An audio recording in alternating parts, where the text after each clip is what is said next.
নমস্কাৰ সকলোকে। আজি বনাবলৈ ঘৰৰে পাৰ কলডিলৰ লগত আৰু এইখিনি মই ধুনীয়াকৈ যোগাৰ কৰি ল'লোঁ। আৰু ইয়াৰ কেৰাহী এখনত তেল দি মই পিঁয়াজখিনি ভাজি ল'লোঁ। পিঁয়াজখিনি ভাজি লোৱাৰ পিছত মই পিচি থোৱা আদা নহৰু জিৰা ধুনীয়াকৈ মই দি এইখিনি ধুনীয়াকৈ ভাজি ল'লোঁ। আৰু এইখিনি ভাজি লোৱাৰ পিছত মই নিমখ দিছোঁ, নিমখ হালধি দি পেলাই অলপ ভাজি ল'লোঁ এইখিনি অলপ দেৰি। আৰু যিহেতু আলুখিনিত ইয়াতে ভাজিলে ভাল লাগে, সেইকাৰণে আলুখিনি ধুনীয়াকৈ দি পিঁয়াজখিনিৰ লগতে আলুখিনি ভাজি ল'লোঁ। আৰু ভাজি লোৱাৰ পিছত এইখিনি মই কাটি থোৱা পাৰ মাংসখিনি ইয়াত ধুনীয়াকৈ দি দিলোঁ। আৰু এয়া চাওক ধুনীয়াকৈ এইখিনি মই ভাজি ল'লোঁ এইখিনি অলপ।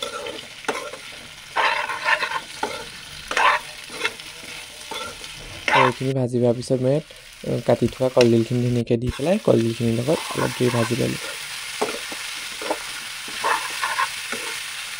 আৰু এইখিনি ভজা হোৱাৰ পিছত মই ইয়াত ধুনীয়াকৈ অলপ দেৰি সিজিবৰ কাৰণে ঢাকনাখন মাৰি দিলোঁ। আৰু এয়া চাওক এইখিনি অলপ দেৰি ভজা হৈ গৈছে। আৰু এতিয়া মই ইয়াত পানী দিম।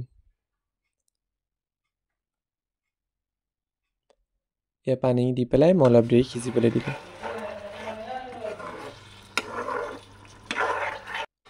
আৰু এয়া চাওক এয়া হৈয়ে গৈছে প্ৰায়। এনেকৈ কোনে কোনে খাই বাৰু জনাবচোন। আৰু এনেকৈ খাই কিন্তু বিৰাট টেষ্টি লাগে। আপোনালোকে যদি খোৱা নাই এবাৰ খাই চাবচোন। আজিলৈ আহিছোঁ।